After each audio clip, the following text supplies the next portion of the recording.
નમસ્કાર ધોરણ 7ના વહાલા વિદ્યાર્થી મિત્રો, આજે આપણે આ વિડીયો લેક્ચરની અંદર તમારું ગુજરાતી વિષયનો પાઠ નંબર 18મો છે અંતિમ પ્રયાસ એમનું સંપૂર્ણ સ્વાધ્યાય સોલ્યુશન આ વિડીયો લેક્ચરમાં જોવાના છે. તો ચાલો મિત્રો શરૂઆત કરીએ આપણે આપણા સ્વાધ્યાય સોલ્યુશનની, જેમાં પહેલું છે વાતચીત. એમાં પહેલો પ્રશ્ન કે આ એકમમાં તમને કયું પાત્ર વધારે ગમ્યું અને શા માટે?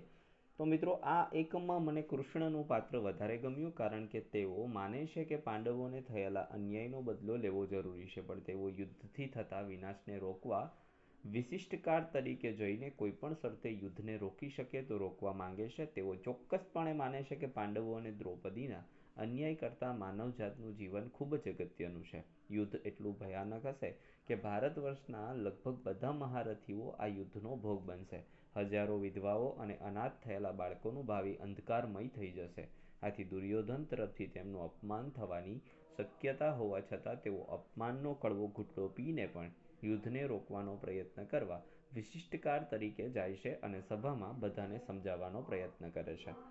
બીજું, કૌરવો અને પાંડવો વચ્ચેનો વિવાદ યુદ્ધ વિના ઉકેલી શકાયો હોત તો કેવી રીતે? તો જો હા, હું ચોક્કસપણે માનું છું કે કૌરવો અને પાંડવો વચ્ચેનો વિવાદ યુદ્ધ વિના ઉકેલી શકાયો હોત.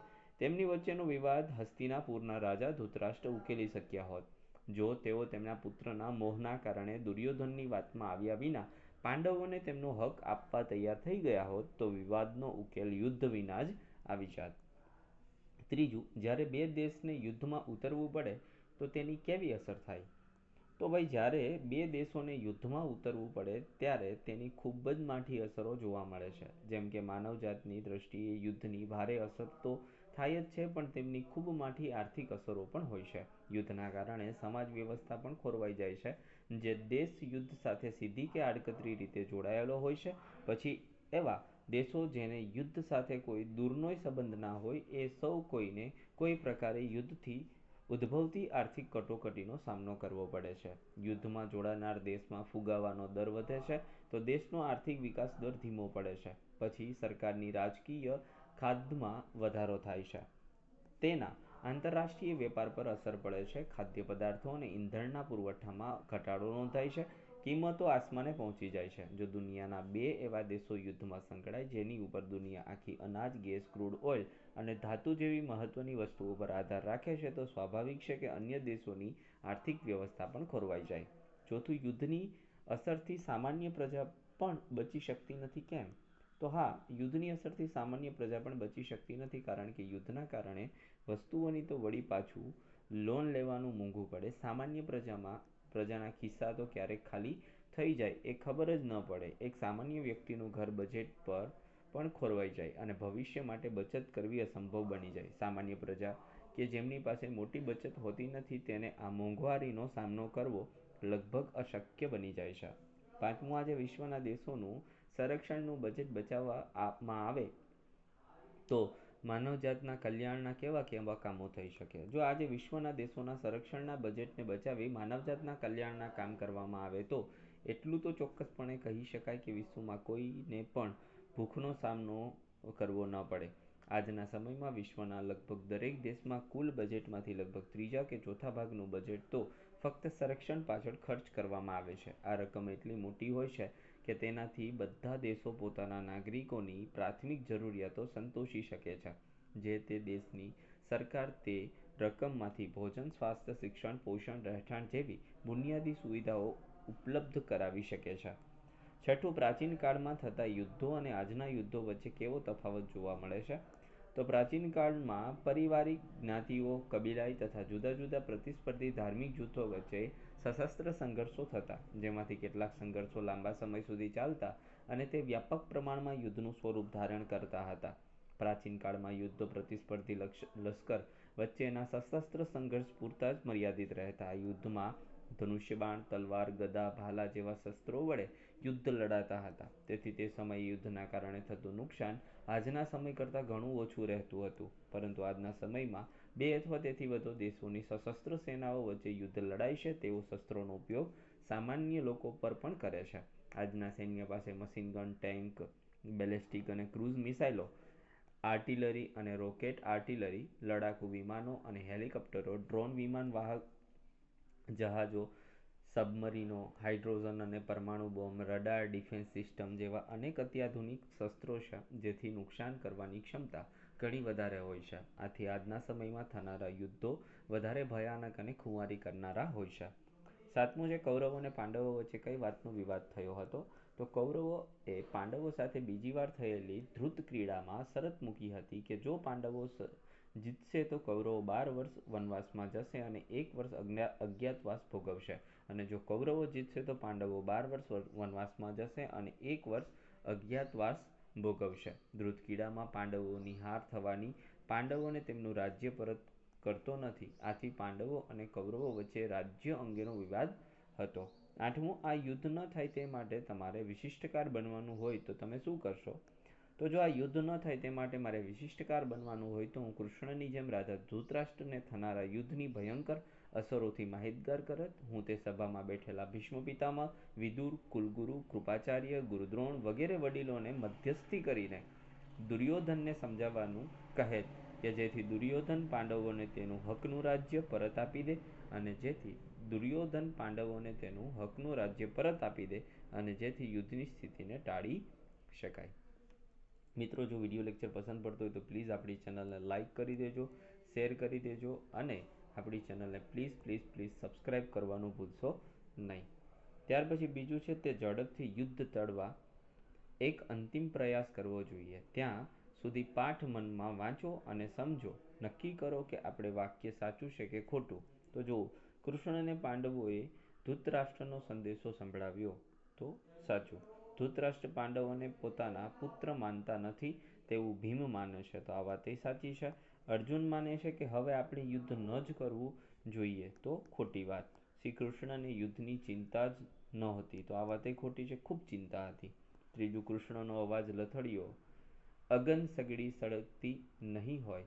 આ ફકરામાં કઈ બાબતો આવી નથી જોડી અને માં કાર્ય કરવાનું છે. તો પહેલા વાક્યમાં પહેલી બાબત, બીજું વાક્ય અને ચોથા વાક્યની બાબત આવી નથી. તો પહેલું નથી આવેલું, બીજું વાક્ય નથી આવેલું અને ચોથું વાક્ય આવેલું નથી. કોણે શું કહ્યું? બે વાક્ય લખો. શ્રી કૃષ્ણએ કીધું કે પાંચાલી, એ સભામાં કેવળ તારું અપમાન નથી થયું, એ સમગ્ર નારી જાતિનું અપમાન થયું છે. અમારા હૈયામાં એ અગન સગડી સળગતી નહીં હોય. યુધિષ્ઠિર શું કહે છે? તો માધવ, આપણે વિશિષ્ટકાર તરીકે મોકલવા એ ઉચિત નથી લાગતું. પછી છે આપણા આ કામ આપના સિવાય કોઈ કરી શકે તેમ નથી. અર્જુન કહે છે કે આ સમય ઢીલા થવાનો નથી, આપણે ભવિષ્યને ઉત્તર આપવાનો છે. હું ઈચ્છું છું કે તું મારો માર્ગ નહીં રોકે. ચોથું, ભીમ શું કહે? નહીં કેશવ, તમારું અપમાન ન થવા દેવાય. દુર્યોધનનો કોઈ ભરોસો નથી, કદાચ તમને કંઈ પણ દે. પાંચમું છે આ એકમમાં નીચે આપેલા સંવાદો મૂકવા હોય તો કોણ ક્યારે બોલી શકે તેની ચર્ચા કરો. પહેલું, દુર્યોધન અને દુશાસન જીવતા હશે ત્યાં સુધી મારું મન શાંત નહીં થાય. આ વાક્ય દ્રૌપદી જ્યારે કૃષ્ણના માર્ગ રોકીને ઊભી રહે છે ત્યારે બોલી શકે. હસ્તિનાપુરની રાજસભા ઉપર થોડો તો વિશ્વાસ કરવો જ જોઈએ. આ વાક્ય કૃષ્ણ જ્યારે યુધિષ્ઠિરને વિશિષ્ટકાર તરીકે પોતાને મોકલવા માટે સમજાવે છે ત્યારે બોલી શકે. દ્રૌપદીના વાળ ખેંચનાર દુશાસનના હાથ ભાંગવા હું તૈયાર છું. આ વાક્ય ભીમ જ્યારે કૃષ્ણને પોતાની વાત કહે છે ત્યારે બોલી શકે. ચોથું છે હે ધૃતરાષ્ટ્ર, શ્રી કૃષ્ણની વાત સાચી છે, હસ્તિનાપુરને બચાવવા કોઈ નિર્ણય થવો જોઈએ. આ વાક્ય ભીષ્મ જ્યારે કૃષ્ણ, ધૃતરાષ્ટ્ર અને ભીષ્મને દારૂણ યુદ્ધ અટકાવવા વિનંતી કરે છે ત્યારે બોલી શકે. મહારાજ, શ્રી કૃષ્ણ વિશિષ્ટકાર તરીકે આવ્યા છે, તેમની સાથે દુર્યોધન અવિવેક કરી રહ્યો છે જે રાજનીતિથી વિરુદ્ધ છે. આ વાક્ય વિદુર જ્યારે દુર્યોધન કૃષ્ણ તરફ ધસી જાય છે ત્યારે બોલી શકે. છઠ્ઠું છે આ એકમમાં યુધિષ્ઠિર, કૃષ્ણ અને દ્રૌપદી માટે વપરાયેલા નામોની યાદી બનાવો. સાથે તેમના માટે વપરાયેલા અન્ય નામો પણ શોધવાના છે. યુધિષ્ઠિરના અન્ય નામો માટે છે ભરતવંશી, અજાતશત્રુ, ધર્મનંદન, ધર્મપુત્ર, ધર્મરાજ.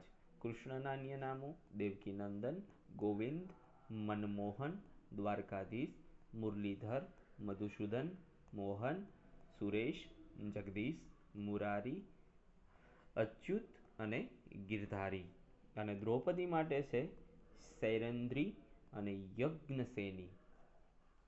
સાતમું છે અહીં મહાભારતના કેટલાક પાત્રો કોઈ પ્રશ્નોનો ઉત્તર આપે છે, તમારે એનો પ્રશ્ન લખવાનો છે. પ્રશ્ન છે વનવાસ દરમિયાન તમે કેવા વસ્ત્રો પહેરતા હતા?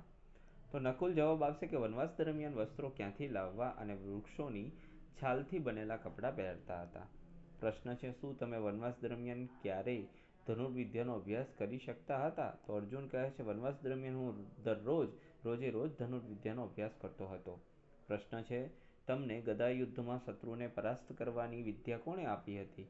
તો દુર્યોધન કહેશે કે ગદા યુદ્ધ તો હું બલરામજી પાસેથી શીખ્યો હતો. તેમણે મને ગદાથી શત્રુને પરાસ્ત કરવાની વિદ્યા આપી હતી. પ્રશ્ન છે તમને યુદ્ધમાં શેનો ભય લાગે છે? તો યુધિષ્ઠિર કહે છે કે મને દુર્યોધનના પક્ષેથી લડનાર મહારથીઓનો ભય નથી, પણ યુદ્ધમાં ક્યાંક અસત્યનો આશરો લેવો પડે તેનો ભય છે.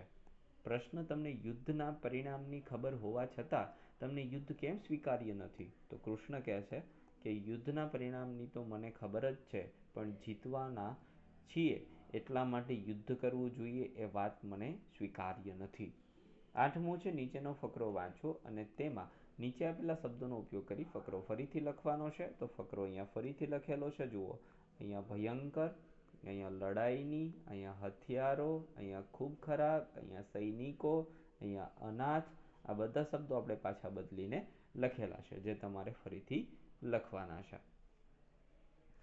ઉપરના શબ્દોનો ઉપયોગ કરવા માટે ફકરામાંથી કયા શબ્દો દૂર કરવા પડ્યા? વાક્ય રચનાના કોઈ ફેરફાર કરવો પડ્યો કે નહીં એ જણાવવાનું છે. તો ઉપરના શબ્દોનો ઉપયોગ કરવા માટે ફકરામાંથી યુદ્ધની, ભયાનક, અસ્ત્ર અને શસ્ત્ર, યોદ્ધાઓ, નિરાધાર, બદરત શબ્દો દૂર કરવા પડ્યા હતા. વાક્ય રચનામાં કોઈ ફેરફાર કરવાની જરૂર પડી નથી, કારણ કે સમાનાર્થી શબ્દો હતા એટલા માટે. નવમું વાક્યો વાંચો, તેમાં રેખાંકિત પદો શું સૂચવે છે તે વિચારો. તો ખાલી વાંચવાનું છે અને અહીંયા આપણે એનું ક્લાસિફાય કરેલું છે કે બધા શબ્દો છે વિશેષણ સૂચવે, જે શબ્દ નામના અર્થમાં વધારો કરે છે તેને શું કહેવાય? વિશેષણ કહેવામાં આવે છે.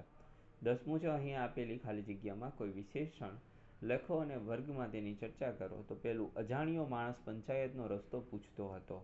શિયાળે મૂર્ખ કાગડા પાસેથી પૂરી પડાવી લીધી. માલિની ધીમા અવાજે પોતાની વાત કરતી હતી. અમારા વર્ગમાં વંદન હોશિયાર છોકરો છે. કાળા કૂતરાએ જોર જોશથી ભસવા માંડ્યો. 11મું છે નીચેના શબ્દોને શબ્દકોશના ક્રમમાં ગોઠવવાના છે. તો જુઓ, પહેલા ઉત્તરાયણ આવશે, ઐરાવત આવશે, કાજલ, કૌશિક, ક્ષિતિજ, ગૌશાળા, જ્ઞાનસત્ર, મૌલિક, લેખિકા અને સત્તાધાર આવશે. એમના પછી 12મું છે નીચેના શબ્દો વચ્ચેની ખાલી જગ્યામાં તમે તમારી રીતે શબ્દકોશના ક્રમ મુજબ કોઈ પણ શબ્દ લખવાનો છે. કવિતા તો કિનારી, ત્યાર પછીની વાત કરીએ તો કુમાર તો કેળવણી, કોમલ તો કૌરવ, ક્યારી તો ક્ષણિક, માટલું તો માણેક, માધવ તો માપિયું, મામા તો મામૂલી અને મામેરું તો માલધારી. 13મું છે આ કૃતિમાંથી કોઈ પણ 7 શબ્દો પસંદ કરી તેને શબ્દકોશના ક્રમ મુજબ ગોઠવવાના છે. શબ્દો છે સોફિયાણી, ભયાનક, પ્રતીક્ષા, ચીરહરણ, કુટિલ, અભિવાદન અને બુલંદ. તો એમનું આપણે ગોઠવણી કરતા અભિવાદન પહેલા આવશે, પછી આવશે કુટિલ, ચીરહરણ, પછી આવશે પ્રતીક્ષા, ત્યાર પછી બુલંદ, પછી ભયાનક અને સુફિયાણી છેલ્લે આવશે. પ્રશ્નોના ઉત્તર આપવાના છે, જેમાં પહેલું, યુદ્ધ પછીના પરિણામો વિશે કૃષ્ણ શું કહે છે? તો જવાબ આવશે યુદ્ધ પછીના પરિણામો વિશે કૃષ્ણ કહે છે યુદ્ધ પછી કૌરવો અને પાંડવો બંનેના પક્ષે જે અસ્ત્ર અને શસ્ત્રોનો ઉપયોગ થશે તે સર્વનાશ તરફ લઈ જનારો હશે. બંને પક્ષના યુદ્ધો તો જાણે મોતને મુઠ્ઠીમાં લઈને જ આવનારા હશે, પરંતુ તેમના બાળકો નિરાધાર થશે અને વૃદ્ધોની સ્થિતિ બદતર થશે. કોઈ કોઈને માટે રડનારું નહીં હોય. આ ઉપરાંત યુદ્ધના સમાજ પર પડનારા પ્રભાવ અંગે પણ શ્રી કૃષ્ણ ચિંતિત હતા. બીજું, દ્રૌપદી કૃષ્ણનો માર્ગ રોકીને શા માટે ઊભી હતી? તો કૃષ્ણને યુદ્ધ પછીના પરિણામોની ચિંતા હોય છે. ધૃતરાષ્ટ્ર દુર્યોધનને સમજાવવામાં નિષ્ફળ ગયો છે, છતાં તે રાજસભામાં પિતામહ ભીષ્મ, કુલગુરુ કૃપાચાર્ય, ગુરુ દ્રોણ, વિદુર જેવા સજ્જન મહાનુભાવો હોવાથી તેમની સમજાવટથી દુર્યોધન પાંડવોને અડધાથી કદાચ થોડો ઓછો ભાગ આપી દે તો યુદ્ધ ટાળી શકાય. તે માટે કૃષ્ણ વિશિષ્ટકાર તરીકે જતા હોય છે. કૃષ્ણની યુદ્ધને ટાળવાની વાત જાણ્યા પછી દ્રૌપદીને પોતાના ચીરહરણની, પોતાના અપમાનની, પોતાની પ્રતિજ્ઞાના કારણે કેસ છૂટા રાખ્યા હોવાની વાતો યાદ આવી હોવાથી દ્રૌપદી કૃષ્ણને યુદ્ધ ન રોકવા માર્ગ રોકીને ઊભી રહે છે. ત્રીજું છે કૃષ્ણ દ્રૌપદીને કઈ રીતે મનાવી. તો કૃષ્ણ દ્રૌપદીને જણાવે છે કે કૌરવોની સભામાં કેવળ તારું અપમાન નથી થયું, સમગ્ર નારી જાતિનું અપમાન થયું છે. તે ઘટનાની આગ આપણને સૌને દજાડે અને તેથી તે આતતાયીઓને દંડ આપવાનો પણ જરૂર છે. પણ તારા કે મારા અપમાન કરતાં માનવજાતનું જીવન ખૂબ જ અગત્યનું છે. થનાર યુદ્ધ એટલું ભયાનક હશે કે તેમાં આપણી સંસ્કૃતિના ઘણા અંશો ભસ્મ થઈ જશે. યુદ્ધ પછીની ભયાનક શાંતિ આપણે જીરવી શકીશું નહીં. તારા અપમાનનો બદલો આપણે સર્વનાશ વેરીને લેવો તે ઉચિત નથી. તું કે હું માનવજાત કરતાં મોટા નથી. યુદ્ધ કરવાથી ઇતિહાસ આપણને સર્વનાશના દોષી માનશે અને જો દુર્યોધન આપણા પ્રસ્તાવનો અસ્વીકાર કરશે તો થનાર સર્વનાશની જવાબદારી તેની ગણાશે. આથી હું ઈચ્છું છું કે તું મને યુદ્ધ રોકવાનો પ્રસ્તાવ લઈને જતા ન રોકે. ચોથું છે કૃષ્ણએ હસ્તિનાપુરની સભામાં શી રજૂઆત કરી. તો કૃષ્ણએ હસ્તિનાપુરની સભામાં જઈ અને સૌના અભિવાદન અને ખબર અંતર પૂછ્યા બાદ કહ્યું, મહારાજ, હું યુધિષ્ઠિરના સંદેશવાહક તરીકે આવ્યો છું. આપ જાણો છો કે બંને પક્ષો યુદ્ધની તૈયારીમાં લાગ્યા છે. જો યુદ્ધ થશે તો હજારો વિધવાઓના નિશ્વાસની આગ આપણે ઠારી શકીશું નહીં. અનાથ થયેલા લાખો બાળકોનું ભાવિ અંધકારમય થઈ જશે. ભારત વર્ષના મહારથીઓ નહીં રહે તો બાકી રહેલા નબળા હાથ પ્રજાનું રક્ષણ નહીં કરી શકે અને આ બધા કરતાં યુદ્ધ ન થાય તે માનવ માત્રના હિતમાં છે. આપ પાંડવોને તેમનું રાજ અને સન્માન આપી યુદ્ધ અટકાવવાનું શ્રેય લઈ શકો છો. મહારાજ, ભરતભૂમિને રક્તરંજિત થતાં બચાવવાનું હજુ હું તમને વિનંતી કરું છું. હું પાંડવોને બાંધછોડ કરવા સમજાવી શકું છું જો તેમને રાજ્યમાંથી છેવટે 5 નગર આપવાની તમે આજ્ઞા કરો તો. પાંચમું, દુર્યોધનની સભામાં સમગ્ર નારી જાતિનું અપમાન થયું હતું એમ કઈ રીતે કહી શકાય. તો ધૃતકીડામાં જ્યારે યુધિષ્ઠિર દ્રૌપદીને હારી ગયા ત્યારે દુર્યોધને તેના નાના ભાઈ દુશાસનને દ્રૌપદીને સભામાં લાવવા કહ્યું. દુશાસન તેને કેસથી પકડીને ઢસડીને સભામાં લાવે છે. દુર્યોધન તેને પોતાની જાંઘ પર બેસવાનું કહે છે. દ્રૌપદી પોતાની દાસી હોવાથી તેને પોતાના વસ્ત્ર ઉતારવાનું કહે છે. તેમ ન કરતા દુર્યોધન દુશાસનને દ્રૌપદીનું ચીરહરણ કરવાનું કહે છે. આમ પુરુષોની એ સભામાં સ્ત્રીનું ચીરહરણ કરવું તથા તેને વેશ્યા જેવા અપશબ્દો કહેવા એ સમગ્ર નારી જાતિનું અપમાન કહી શકાય. તો અહીંયા સુધી રાખીએ મિત્રો. Thank you very much. ફરી મળીશું નેક્સ્ટ વિડીયો લેક્ચરમાં. ત્યાં સુધી આવજો. જય હિન્દ, જય ભારત.